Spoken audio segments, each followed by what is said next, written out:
Hi, everyone. I'm Paul King, one of the co founders of Flow Mobile Surveying. And I'm here today with Nicole Bijlsma, healthy homes expert. And well, there's a lot more to you, isn't there? Nicole, I'll let you introduce yourself and tell us a bit more about what you do. Sure. I'm the founder of the building biology industry in Australia, which I established in order to educate people about the health hazards in the home.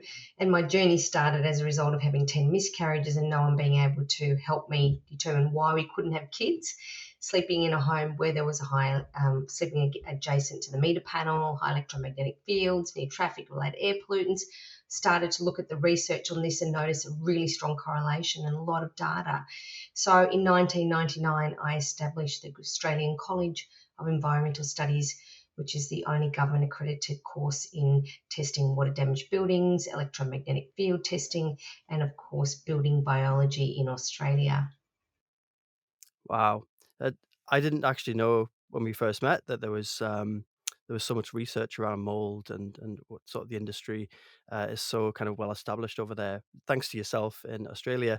Um, so it sounds to me like the mold inspection, it really is a personal thing for you, having had those miscarriages.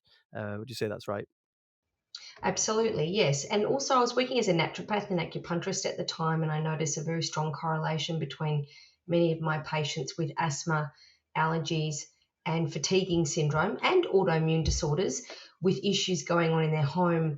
Once I started to do house visits, there were, very strong correlations with sleep disturbances, sleeping near electromagnetic fields like meter panels, inverters, but mold, the amount of patients I saw with asthma where it was caused by or triggered by water damage was staggering. And now we have a much better understanding of how water damage can cause adverse health effects and especially chronic fatigue like syndrome. So besides the chronic fatigue syndrome, what other negative health effects can mold have on the human body? Yes, so if you're in a water damaged home long enough, or even workplace, or even a car, it starts as upper or lower respiratory tract infections. So that can be recurrent colds and flus that keep coming back. They're not responsive to antibiotics or treatment, and they drag on for weeks or months. They could be hay fever, asthma, so chronic eye discharge, nose stuffiness or discharge, and of course bronchitis. Pneumonia also is quite frequent in long-standing water damaged buildings as well. But in a subset of the population, about 1 in 4 people don't have the genes to recognize mold antigens in a water damaged environment, and they end up causing like chronic fatigue like symptoms, brain fog, poor concentration, poor memory, missing words mid sentence, fibromyalgia, so that muscle weakness, fatigue that's not alleviated by rest. Things like that is very, very common. And as a result of this, we now realize that in a significant proportion of patients with chronic fatigue like symptoms, who are sometimes misdiagnosed with autoimmune disorders like multiple sclerosis, which we see a lot, it is very likely to be fungal particulate in a water damaged building.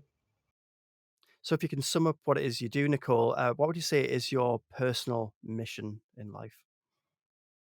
Well, to really get environmental exposures to an awareness of those, both in the trades as well as to health practitioners and especially doctors, my research was really looking at the impact of environmental exposures like toxicants, electromagnetic fields, and mold on human health.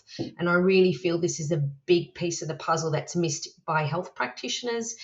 That's contributing to a significant proportion of patients with chronic diseases, especially autoimmune disorders, etc. So really, I set the building biology industry to be like the middleman or woman between the trades and the medical industry, to walk into buildings, identify based on the exposure history, any adverse health effects or hazards in that environment, and then to quantify that, whether it's anything, as I mentioned, from mold, electromagnetic fields, chemicals or allergens, dust mite, etc., and then network with clinicians, trades, hydrologists, plumbers, restorers, remediators, etc., to try and help a significant proportion of the public who are really sick as a result of living in unhealthy buildings. So I understand now about the Healthy Homes project. It sounds like you're doing a lot to protect people in their own homes. It's a great mission to have. Yeah. I'd like to just talk a little bit about your mold inspection course, and you've built a template to help inspectors to carry out mold inspections. Can you just tell me a little bit about that and the methodologies and the techniques that you use, please? So, over a period of 15 years, we created the mould inspection template, and that was for several reasons. Firstly, unlike lead and asbestos, which is static, mould is a living organism that changes rapidly with very minor changes in environmental conditions. So it's not like you can get just a moisture meter and be able to assess water damaged homes. You need a multitude of tools in order to properly assess what's going on. And what we now know about water damaged buildings is that the fungi isn't such an issue because it's ubiquitous. It's everywhere from the Arctic to the Antarctica. And in fact, in a healthy home, you could have quite easily 500 spores per centimetre squared, and that's considered to be healthy if it's dry. As soon as you have liquid water or water vapor above 70% for more than 48 hours, you're going to support microbial growth. And it's the growth that is problematic in water damaged buildings because it's utilizing the substrate that it's sitting on, it's releasing mycotoxins, hyphae, spores, etc., which when inhaled can cause serious adverse health effects. So the focus of water damage is really to identify the source of moisture and moisture-laden material. As soon as you have material that's wet for more than 48 hours, the spores sitting on there are already going to support that microbial growth. So that's definitely problematic. You also want to be able to establish the fungal particulate level and compare it to outdoors as well as within control within the building itself. So if you find a affected bathroom and then a non-affected bathroom, to establish a control, that becomes important in order to determine and assess risk.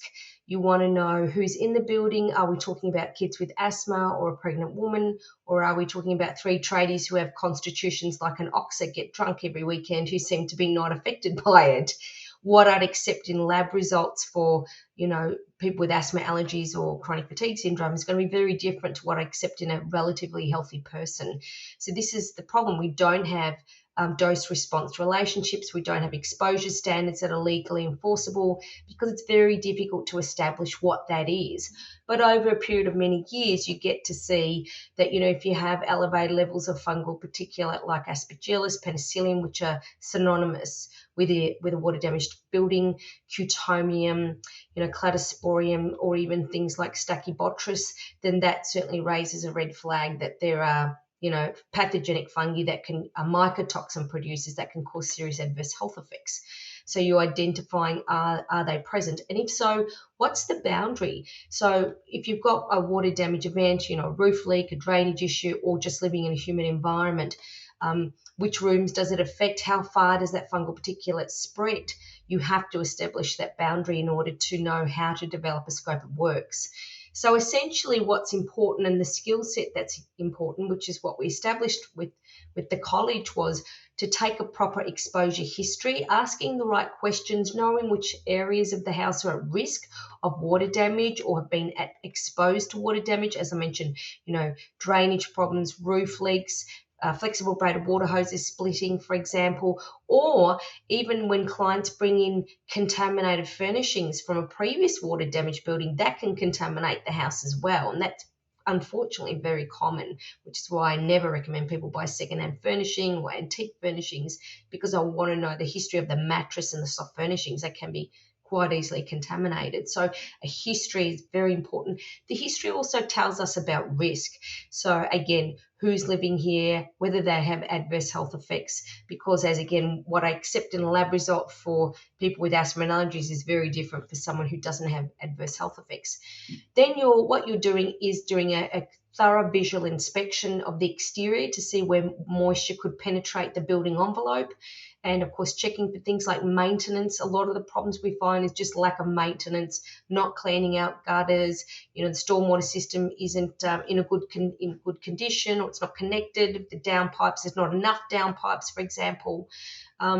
or there's cracks in the building envelope, which could be synonymous with compromise of waterproof membranes. All of these things we're checking on the exterior. We're doing moisture mapping with appropriate moisture meters for that substrate to see if it's on the exterior. So when we go inside, we know where to look more carefully. Well, of course, we've got an exposure history, so the client's told us where the water leaks or floods have been, if they know. And then the internal inspection, really focusing on visible mould. Visible mould is a massive red flag because to see mould, you're looking at about 65 million spores per square inch to even register it. So that's a problem. And I'm not talking about a little bit of mould in the grout of showers, which is common in most people's homes. I'm talking about, if it's up to the size of a piece of paper, that's a red flag. Anything greater than the size of a piece of paper is you need to consider PPE before going into the room, all of those things. Also, damp, musty odour is another very important marker because it's symbolic that there is growth. What happens is when there's enough moisture for more than 48 hours is the microbes, including fungi and bacteria, utilise that moisture to support growth, and they release what we call MVOCs, or microbial volatile organic compounds, which are gases at room temperature, which you smell as damp, musty odours. So it means it's in the growth stage. So it's really important to ask clients about that. It's also important to document if you are aware of those smells as you do a thorough visual inspection. Then we'll do thermal imaging. And what the thermal imaging tells us is temperature differences. So if we have cold surfaces, then that may be symbolic of moisture, because when moisture evaporates off a surface, it cools. Now, it could be just a cold surface. So what you need to do when you come up with anomalies with your thermal imaging camera is to then back it up with a moisture meter and quantify, is it actually a moisture issue, or is it just cold air or just metal or a cold surface? So together, the thermal imaging saves a lot of time scanning a room, checking those temperature differences, knowing where to put your moisture meter based on the history of any flood event, but also thermal imaging where it's cold. And of course, the moisture meter becomes one of the most important tools to actually quantify the moisture in various substrates, because again, moisture-laden material supports microbial growth. And if you don't identify this, then you cannot effectively remediate the building, because you have to either dry that substrate or remediate. Otherwise, it'll continue to support microbial growth. And what you find within weeks is there's high levels of fungal particulate, even though the building had been fogged or remediated. So identifying and dealing with moisture-laden materials becomes really, really important. Once you've done the moisture, then you're going to do sampling. So sampling is expensive. The lab costs for air and surface sampling can be quite costly, the most expensive part of an assessment. But it's really important because you need to quantify what type of fungal particulate exists in the built environment. As I said, there are 5 common molds that we see, certainly in Australia, and that is Aspergillus, Penicillium, Cladosporium, Cutomium, and to a lesser degree, Stachybotrys. So you want to be able to identify, are they present? If so, what numbers are they present is important. And of course, being able to differentiate between doing an air sample versus a surface sample, because the surface sample will only pick up a square inch or so, as opposed to an air sample. So knowing when to do that, because some spores stay on the surface a lot longer and don't become airborne, like Stachybotrys, as opposed to Aspergillus and Penicillium, which can both be common on surfaces as well as in air. The air samples enable us to identify if we can't see or smell mould in that environment, that if it's high, that it could be that it's hidden in the walls, in the subfloor, in the roof, etc. So air samples become important. The sampling essentially enables us to identify where that boundary of fungal particulate is, so how far it's spread from the growth. And only by establishing that boundary can we actually establish or develop a scope of works and therefore set up containment and conduct remediation. So there's really a lot involved with these inspections, and from what you said, it's not just a one size fits all type approach. It depends a lot on the individual as well. How do you quantify the effects on the individual? Is it something you can do from just experience? A big guy is going to be more able to withstand the effects of the mold than someone who's smaller or has health conditions. Is this just something you pick up from experience, or is there quantitative and evidence behind it as well?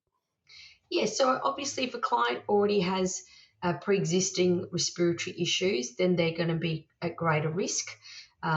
If they have asthma or allergies, or what we call an atopic constitution, they're going to be at greater risk of being in water damaged buildings. So, taking any history for any asthma, allergies, even eczema can also be caused in water damage. I mean, eczema can be due to many other things, but eczema can certainly happen in and develop, especially in children in water damaged buildings. So, checking that history. A history of chronic fatigue symptoms also is very important, or what we call chronic inflammatory response, which is a more accurate diagnosis for what happens in these specific genotypes where they develop these long-term chronic fatigue-like symptoms. So checking that is important. The age is important because, of course, children have a higher breathing rate. They have a higher hand-to-mouth ratio, which means they're crawling all over the floor where most of the fungal particulate is. Wet carpet, I mean, once you get carpet wet, if it's wet for more than 48 hours, it can be a very common cause of very serious pathogenic mold. So, I want to know with the client, has there been any carpet or underlay that has been wet? Was it removed? How long ago did that happen? Because then I know I'm always going to put in a full face respirator and gloves before I lift that carpet. I just assume it's contaminated, and some of the most deadliest molds will often be in the air of that room and on the surfaces on the smooth edge. So these are things that are very big red flags. A big part of the work we do, of course, is work health and safety, because I've seen many people in this industry get very sick. They're not wearing appropriate personal protective equipment. They underestimate the damaging effects of fungal particulate on human health. And it's not only the nose and the lungs that you need to protect, but also equally important is having goggles or protecting the eyes, because a lot of spores can come through the eyes. So a full face respirator is very important if you're doing this work. Otherwise, you will be over a period of time, regardless of your constitution, eventually you will get sick. So, at the moment, we're busy developing a template together, Nicole, for mold inspections. I'd like to just ask you how this template will be different from other ones you've seen on the market, perhaps templates that you've seen within the industry. And yeah, if you'd like to sort of explain maybe the differences there, that'd be great. Well, this template was created in order to establish some uniform standards within our industry. It's a bit of a dog's breakfast out there when it comes to assessing water damaged buildings, because you really need multiple skills and a good understanding, knowledge base in order to assess water damaged buildings. It requires a multi-pronged approach. And that is understanding why you're doing what you're doing. Probably the most important tool you bring into assessing what a damaged building is your knowledge, and the template is quantifying that knowledge so that you're able to assess the hazard and more importantly, assess the risk before providing recommendations on what to do about that.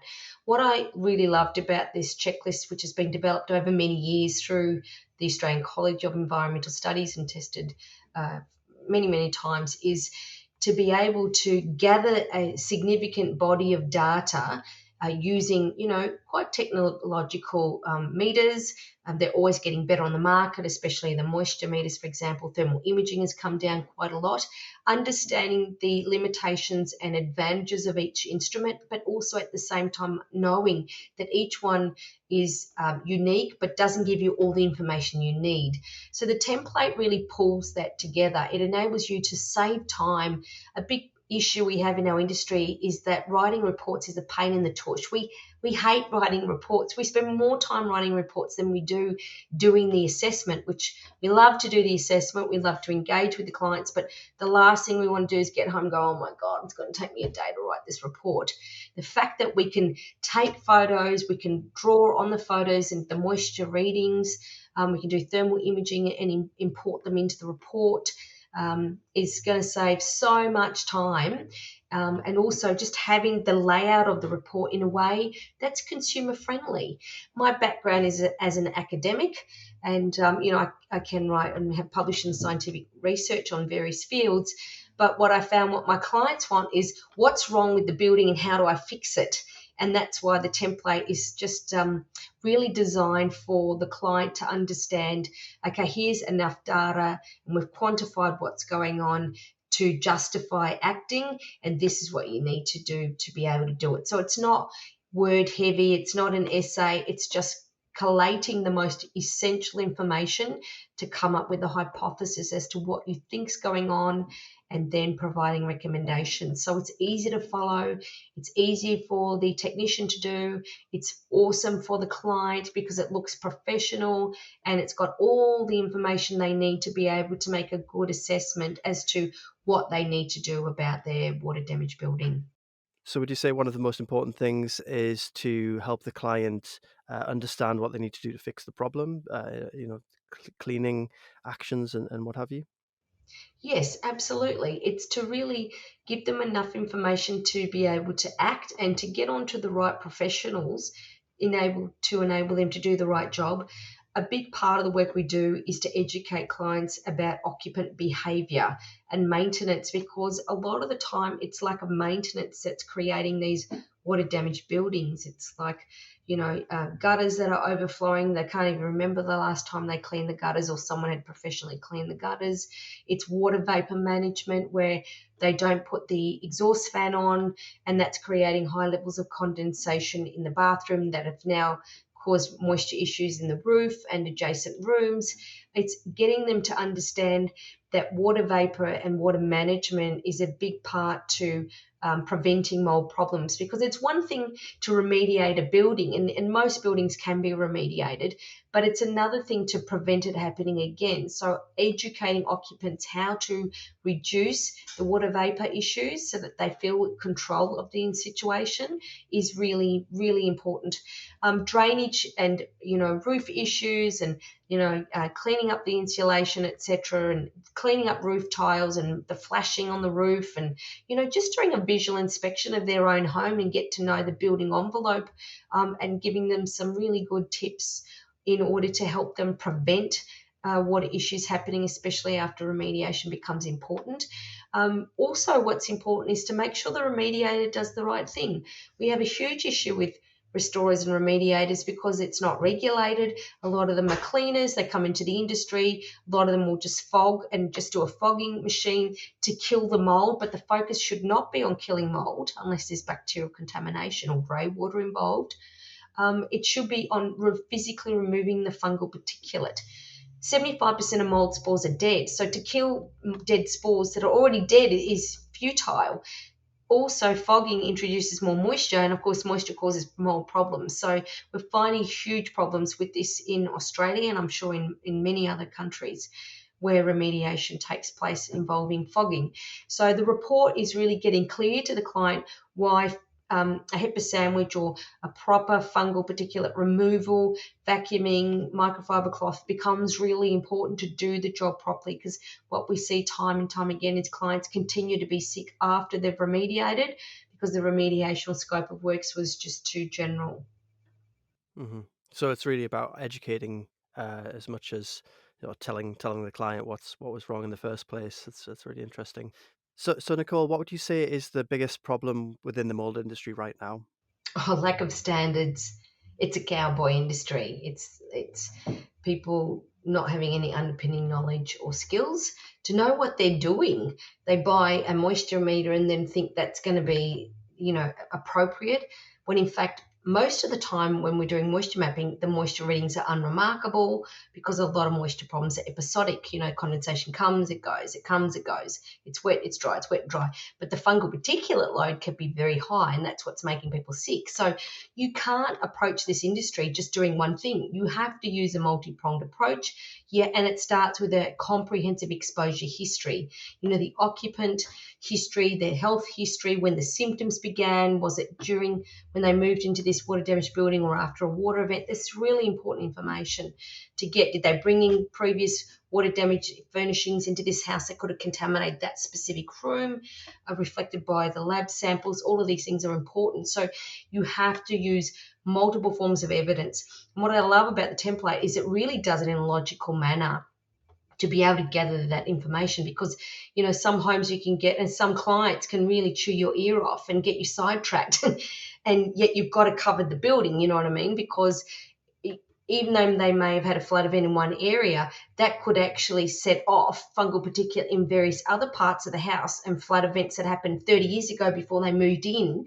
But because they were what we call condition two, high levels of settled spores, that one event could actually set off other fungal particulate in other parts of the house. So it needs to be done thoroughly. It needs to be done very particularly in order to make sure you don't miss any information in a protocol. And I think that's really important because that way you're more likely to have much better results. And it's important to find good restorers and remediators who will do the right thing by the client, because there's a lot of money to be made in the industry and a lot of cowboys out there who just go in and fog and spend little time and don't actually remove the fungal particulate, which is the most important part of the remediation process, apart from addressing the sources of moisture that cause the problem. And you said something there which reminded me of our last conversation. You told me quite a terrifying story about buying secondhand sofas. Would you care to sort of tell that story again?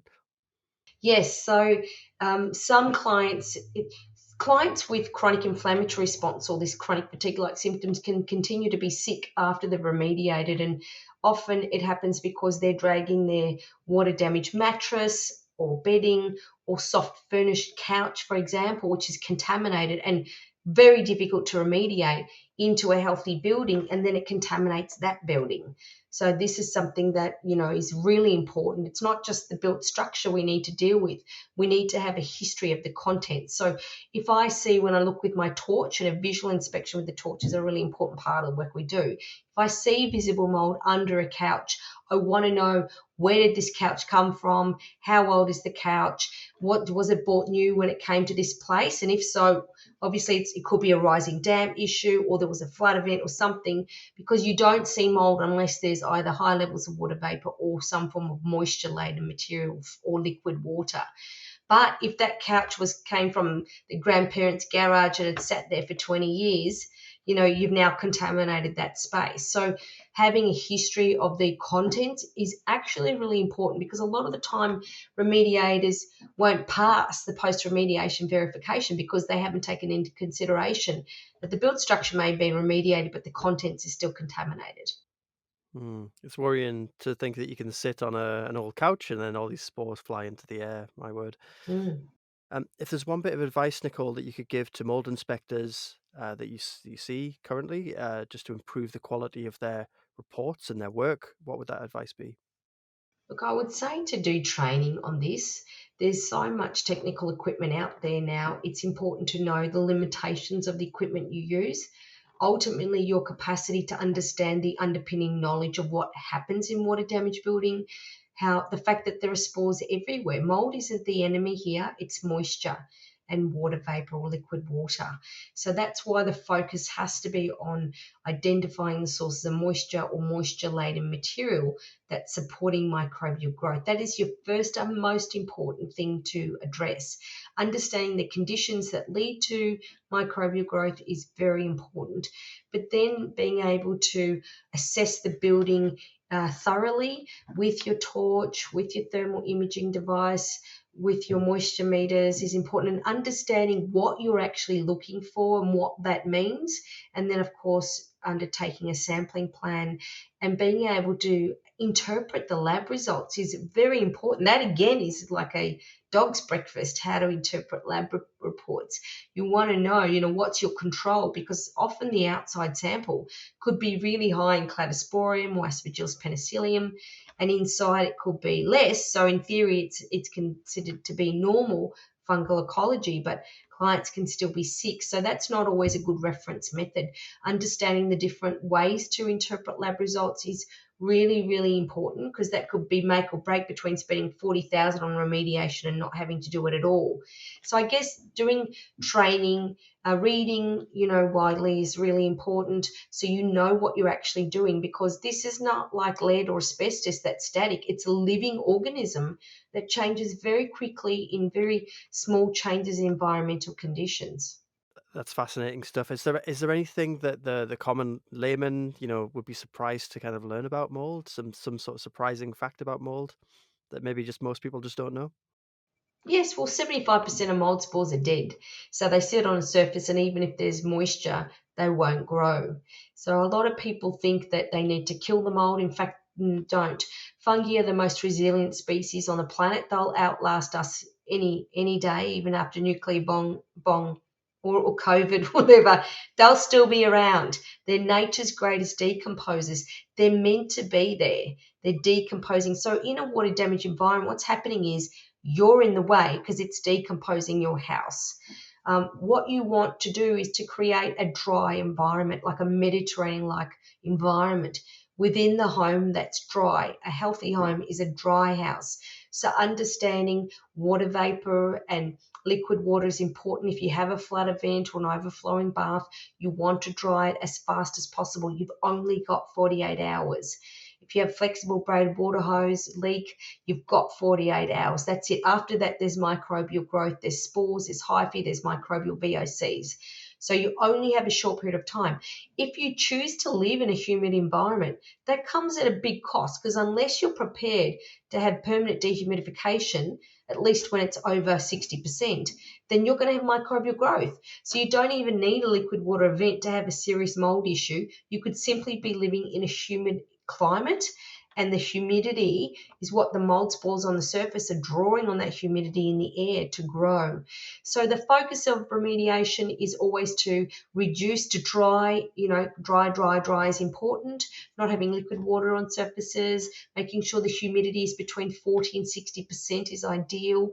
And keeping that humidity down, making sure wherever there's water generated in the house, such as cooking, that the range hood is pulling that water vapor out to atmosphere, not just into the roof, but through ductwork to atmosphere outside.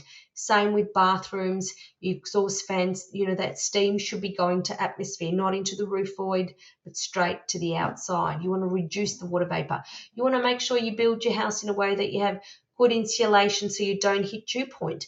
When you have single pane windows on a cold area, like in the southern hemisphere here, the south sides of the home are the coolest because it has less sun orientation, which means you're more likely to hit dew point, which is the temperature at which it goes from a vapor to a liquid, and therefore more condensation issues on the south side of the home.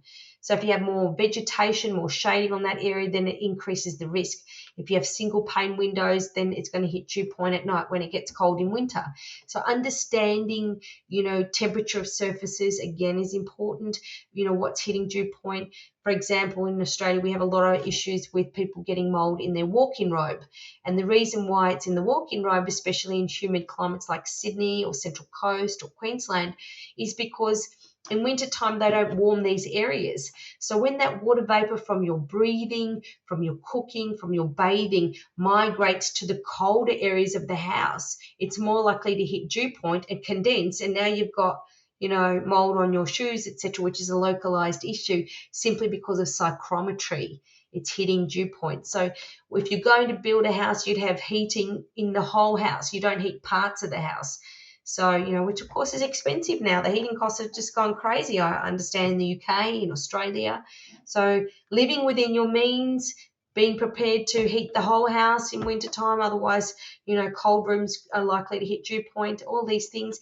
Where you dry your clothes is important because every washing load is 5 litres of water vapour. So if you're doing 2 loads of washing and you're putting this in a colder room, that's 10 litres of water vapour that's going to hit dew point and condense. So understanding psychrometry is an important part of mold testing. This is why training is important because it enables you to understand the conditions by which mold can be created and, more importantly, how we can actually deal with it once it's there. I know I'll be putting the heating on in my dehumidifier as soon as I get home after this conversation. So what changes do you see on the horizon for the mold industry? Looking ahead to the future. Well, there was a recent parliamentary inquiry about 3 years ago here in Australia on biotoxin illness. So they're raising awareness of the impact of water damage building on homes. There's been a lot of data in the last 2 decades, even by the World Health Organization, the New York State Department, various states, and dampness consensus documents, which have justified and now confirmed that asthma and allergies, water damage buildings are causative for asthma and allergies. So that's well established in the literature. I think what's coming out now is that there are raising concerns that water damage can also contribute to this chronic fatigue-like symptoms. More data needs to be done on this, more research, but it's something that's becoming more aware. Certainly, we see it every day in our industry as building biologists, and that's definitely a concern. And you mentioned last time we chatted that there is a potential link between multiple sclerosis and water damaged buildings. Like you said, you could trace the history of people with MS back to that flood event. That I find that fascinating. Having I've known I know a couple of people with MS, and actually getting one step closer to understanding where that's come from is quite fascinating. Does the research suggest that is the case, Nicole? They're not looking at that. This is anecdotal evidence in our industry where we're finding, I've had a few women who've been diagnosed with multiple sclerosis, and when I took the environmental exposure history, it began when they moved into these water damaged buildings, and they have high levels of pathogenic fungi in these environment, which coincides with the development of their symptoms. So we can't say for sure that there's an association. However, anecdotally in my industry, we're seeing this quite a lot with these long-term chronic fatigue-like symptoms and some types of autoimmune disorders. So I think watch this space.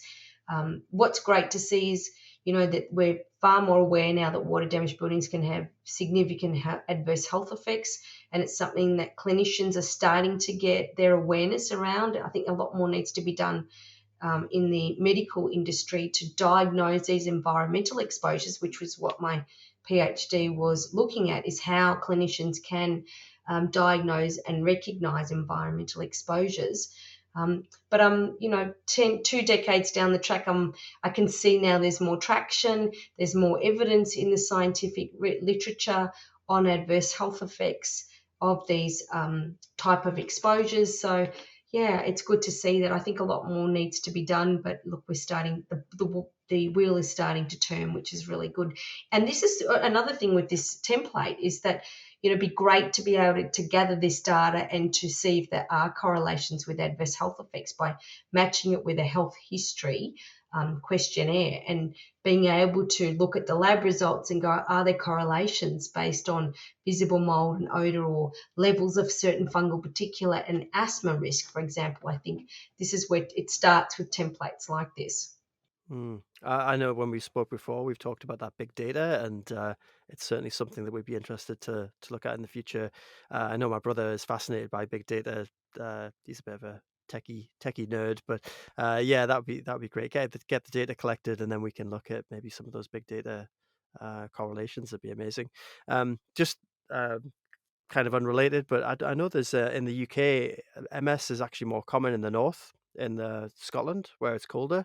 Um, I don't know if that's something that would be interesting to look into, but kind of unrelated to our chat here. The interesting thing with Scotland, I wrote a paper where in, interviewed the top environmental doctors in Australia and New Zealand, and they said people most susceptible to environmental exposures were from Scotland.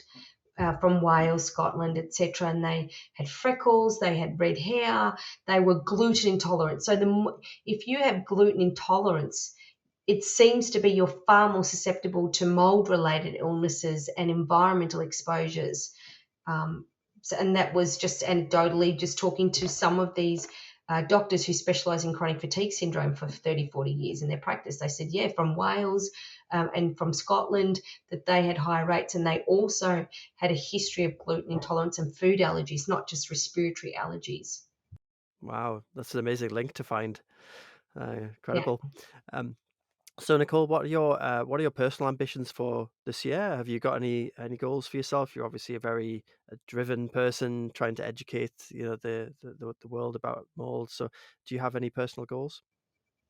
Yes, so I'm wanting to finalise my PhD, so I've just got another month to go, finish that off, get the template out there so we set benchmark industry standards in my industry to ensure consistency. That's really important, and just fine tune that. Um, Also, I wanted to start a whole new industry in healthy home advisors. So I wanted to start targeting cleaners to educate them about the impact of contaminated contents and how to clean homes, especially for clients with chemical sensitivities, mold sensitivities, to do the job in a way that would help, asthma, allergies, people with kids, get them that awareness. So, an entire industry on that and create a nationally accredited course on that. So that's probably about a 12-month goal. I don't know how you fit it all in, Nicole. It's just amazing that you Coffee, do. good coffee. Well, thank you so much for speaking to me today and telling us about mold and the mold industry and how to create good reports. It's been really great, and thank you so much for your time. Thank you so much. Well,